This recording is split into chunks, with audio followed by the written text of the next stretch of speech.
जय यीशु जय मसीह की मेरी युवा साथियों, मेरे प्यारे भाई और बहनों, आज फिर से मैं आप लोगों के सामने किरण नायक आज का सुसमाचार का संदेश आप लोगों के सामने लाके हाजिर हूँ। मेरी युवा साथियों, आज प्रभु यीशु हम लोगों को अपने जीवन के बारे में बताते हैं कि मानव पुत्र संसार में क्यों आया।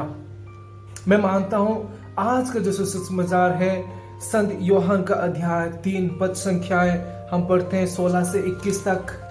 यहाँ पे बाइबल की पूरी कहानी के बारे में बताया गया है। उसकी जो क्या कह सकते हैं समरी, पूरा बाइबल की समरी यहाँ पे दिया गया है। ईश्वर का प्रेम मानव के लिए, मनुष्य के लिए ईश्वर का प्रेम यहाँ पे बताया गया है कि किस तरह ईश्वर मानव को मनुष्य को प्रेम किया। और ऐसा एक घड़ी आती है कि वो वही मनुष्य को फिर से अपने पास लाने के लिए, प्रेम करने के लिए, जब मनुष्य दूर जा रहा था तब ऐसा घड़ी आता है कि वो अपने बेटा को अर्पित करता है, बलि चढ़ाता है। युवा साथियों, आज हम लोग बहुत ही सुंदर सुसमाचार पढ़ते हैं। ये सुसमाचार हम लोगों का जीवन बदलने वाला है। मैं जानता हूं ये सुसमाचार सिर्फ युवाओं के लिए नहीं, हर एक आदमी, हर एक औरत, हर एक इंसान के लिए लागू होता है। लेकिन मैं जिस तरह आप लोगों के लिए बोलता हूं, युवाओं के लिए बोलता हूं, आज का सुसमाचार हम युवाओं के लिए बहुत ही गहरा संदेश देता है। वो क्या है, मैं आप लोगों को सामने पूरा बाइबल जो आज के सुसमाचार में आपके सामने पढ़ूंगा, फिर उसके बाद मैं आपके सामने 3 चीजों को रखूंगा। आप जरूर ध्यान देकर सुनिएगा। आज का सुसमाचार अध्याय संत यूहन्ना का अध्याय 3 पद संख्याएं 16 से 21 तक लिया गया है। आइए पढ़ते हैं। शीर्षक है ईसा संसार का मुक्तिदाता। ईश्वर ने संसार को इतना प्यार किया कि उसने उसके लिए अपने इकलौते पुत्र को अर्पित कर दिया, जिससे जो उसमें विश्वास करता है उसका सर्वनाश ना हो बल्कि अनंत जीवन प्राप्त करे। प्रभु यीशु अनंत जीवन प्रदान करने के लिए, पापियों को बुलाने के लिए, हम जैसे आप और हम जैसे जो पाप में डूबे हुए हैं, हर घड़ी पाप में पड़ते हैं, हर घड़ी पाप करते हैं, हम लोगों को मुक्ति दिलाने के लिए, सही राह दिलाने के लिए स्वर्ग राज्य से उतर के धरती पे आए। हम आगे पढ़ते हैं, और जो कोई इनमें विश्वास करता है उसका विनाश नहीं है, अनंत जीवन है। मेरी बात साथियों, अनंत जीवन है। आइए हम आगे पढ़ते हैं कि ईश्वर को अपने संसार में इसलिए नहीं भेजा कि वह संसार को दोषी ठहराए, उसने उससे इसलिए भेजा कि संसार उसके द्वारा मुक्ति प्राप्त करे। वाह, कितना सुंदर संदेश, कितनी सुंदर बात है ये। जानते हो शैतान का आज प्लान क्या है? शैतान का प्लान बढ़ते जा रहा है, अपडेटेड होते जा रहा है। मेरी बात साथियों, 10 साल पहले जो प्लान को वो यूज करता था हम जैसे युवाओं को फंसाने के लिए, पाप का कार्य करने के लिए, आज उसका प्लान बढ़ चुका है, अपडेटेड हो चुका है। और आज हम लोगों को सोशल मीडिया के माध्यम से, हर एक गंदी चीजों के माध्यम से फंसाना चाहता है। शैतान का काम होता है फंसाना, नष्ट करना, विनाश करना। लेकिन प्रभु यीशु संसार में आए ताकि आप और मैं उद्धार प्राप्त कर सके। परमेश्वर के साथ जो हमारा रिश्ता खत्म हुआ था, वो रिश्ता को फिर से मजबूत कर सके और हम स्वर्ग राज्य की प्राप्ति कर सके। मेरी बात साथियों, आज का संदेश मेरा वन ऑफ द फेवरेट है। पूरा बाइबल में अगर हम लोग पढ़ेंगे, ये जो कोटेशन है, संसार को परमेश्वर इतना प्यार किया कि वह अपने एकलौते पुत्र को दान प्रदान कर दिया, और जो कोई इनमें विश्वास करता है वो विनाश ना होकर अनंत जीवन प्राप्त करेगा। ये हम लोगों का पूरी कहानी, पूरी चीजों को समेट के हम लोगों के सामने रखता है। आइए हम आगे पढ़ेंगे। जो पुत्र में विश्वास करता है वह दोषी ठहराया जाता है। जो पुत्र में विश्वास करता है वह दोषी नहीं ठहराया जाता है। जो विश्वास नहीं करता वह दोषी ठहराया जा चुका है, क्योंकि वह ईश्वर के इकलौते पुत्र के नाम में विश्वास नहीं करता। मेरी बात साथियों, हमारा भरोसा, हमारा विश्वास, हमारी ट्रस्ट कौन सी चीजों पे है युवा होने के नाते?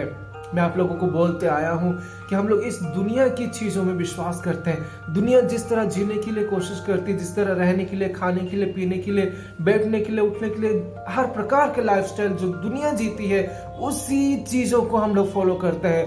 हम लोग यंग होने के नाते ना द कलरफुल लाइफ, जो रंगरलिया जो होती है, जो एक फैशनेबल लाइफ होता है, एक जिंदगी लाविश लाइफ होता है, जो एक पापमय जिंदगी होता है, उसको देख के हम लोग बहुत लाभान्वित होते हैं, अट्रैक्टेड होते हैं और उसी तरह जीने के लिए कोशिश करते हैं और उसी चीज को हम लोग विश्वास करके आगे बढ़ते हैं।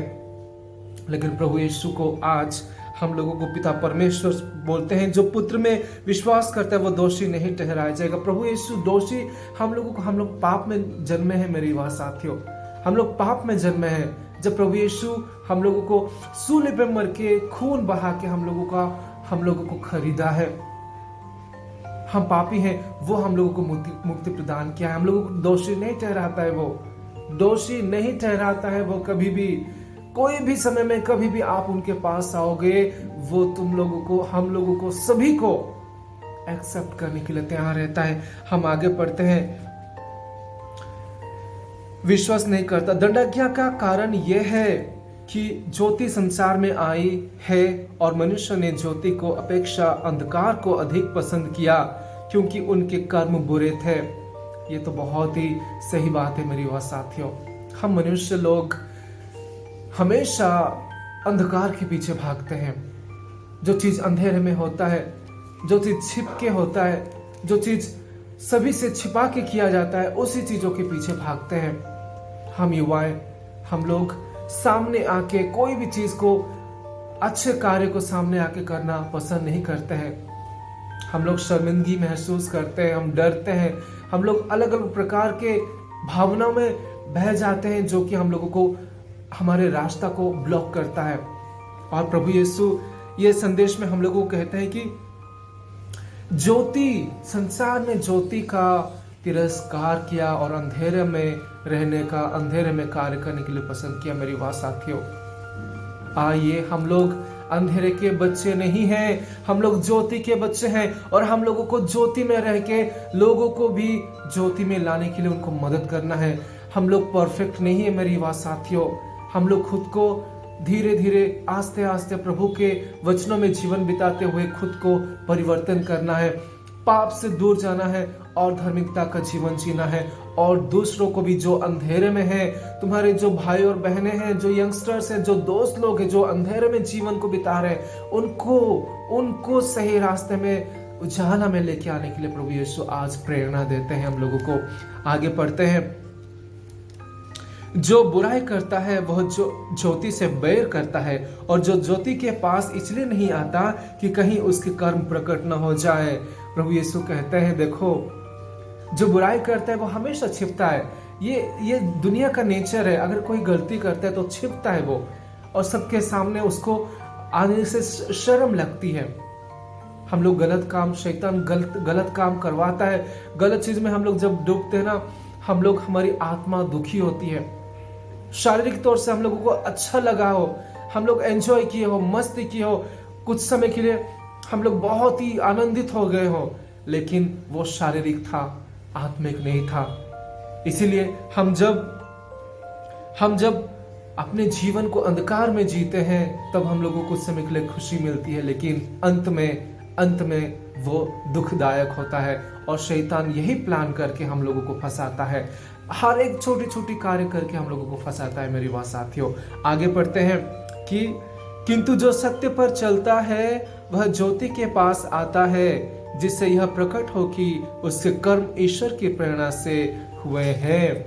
मेरी बात साथियों, मैं जानता हूं कि हम लोग परफेक्ट नहीं है।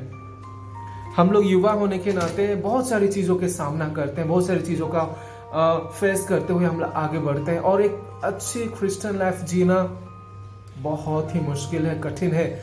लेकिन जब हम प्रभु यीशु की ज्योति को, उस ज्योति में आगे बढ़ते हैं, उस ज्योति को प्राप्त करके आगे बढ़ते हैं, तो प्रभु यीशु हमारे जीवन को सरल कर देता है। आज इस धरती में क्रिश्चियन होके प्रभु यीशु की वचनों को फॉलो करके जीवन बिताना स्पेशली मैं मानता हूँ यंगस्टर्स लोगों के लिए बहुत ही ज़्यादा डिफिकल्ट है। दुनिया इस तरह बदल रही है कि हम लोग खुद को भी उसी दुनिया के हिसाब से बदलने के लिए कोशिश करते हैं। मेरी बात साथियों, दुनियाई चीज़ों को मैं हमेशा बोलता हूँ, दुनियाई चीज़ों को भागना हम लोगों को छोड़ना है। आज हम लोगों को प्रभु यीशु की ज्योति में आना है, और प्रभु यीशु की ज्योति में हम आने के बाद हमारा जीवन एकदम एक नई जीवन हम लोग तैयार करेंगे और प्रभु यीशु के साथ आगे बढ़ेंगे। परिवार साथियों, आज का सुसमाचार मैं मानता हूं कि ये एक ऐसा सुसमाचार, ऐसा संदेश है कि हम लोग पूरी बाइबल को भी अगर हम समेट ले तो ये संदेश हम लोगों के लिए पर्याप्त है, सफिशिएंट है। अगर हम अंधकार को छोड़ के ज्योति के साथ आगे बढ़ते हैं तो अंत में जरूर हम परमेश्वर के साथ रहेंगे, यीशु मसीह के साथ रहेंगे। मेरी बात साथियों, मैं भी परफेक्ट नहीं हूं। मैं भी कोशिश कर रहा हूं कि कुछ मेरे जो गंदी चीजें हैं, मेरी जो खराब कार्य है, मेरी जो बुरे विचार है, मेरे जो बुरे सोच है, उसको मैं धीरे धीरे करके त्याग दूं। एकदम से संत लोग एकदम से संत नहीं बने हैं। उनके जीवन में हर प्रकार की कठिनाई, हर प्रकार की मुसीबतें, हर प्रकार के प्रलोभन से उन लोग गुजरे हैं, और आगे जाके उस सभी को पार करके प्रभु यीशु की ज्योति में उन लोग अपना जीवन को बिताए हैं और बिता के इस दुनिया से जा चुके हैं। मेरी बात साथियों, मैं आप लोगों को नहीं कहता हूं कि आप लोग संत बनो, लेकिन हम लोग एक अच्छा जीवन जीने के लिए कोशिश कर सकते हैं। हाँ, हम लोग हर प्रकार के सिचुएशन में पाप का कार्य करने के लिए हम लोग मजबूर होते हैं, फंस जाते हैं, लेकिन हम लोगों को बहुत ही ज्यादा चालाक होना पड़ेगा शैतान से लड़ने के लिए। मेरी बात साथियों, आइए आज हम लोग ज्योति की खोज करें, प्रभु यीशु की खोज करें, और दुनियाई चीजों को छोड़ के प्रभु यीशु के रास्ते में, प्रभु यीशु की ज्योति में चलने के लिए कोशिश करें। प्रभु आप लोगों को प्रभु यीशु की सामर्थ से आप सभी को आशीष प्राप्त हो, आप लोगों को आशीष प्राप्त हो। और आज के दिन आप सभी को धन्यवाद, आज के दिन आप सभी के लिए अच्छा हो। आप सभी को धन्यवाद देना चाहता हूं मैं, आप लोग समय दिए मेरे वचनों को सुनने के लिए। अगर आप लोगों को कुछ फील होता है, कुछ संदेश मिलती है, कुछ मेरे वचनों में कुछ मीनिंग मिलती है आपको युवाओं के लिए, तो प्लीज मैं रिक्वेस्ट करूंगा कि ये वीडियो आप आगे फॉरवर्ड जरूर करें। God bless you, God bless us all, और आपका दिन बहुत ही शुभ हो मेरे युवा साथियों, प्यारे भाई और बहनों। जय यीशु, जय मसीह की।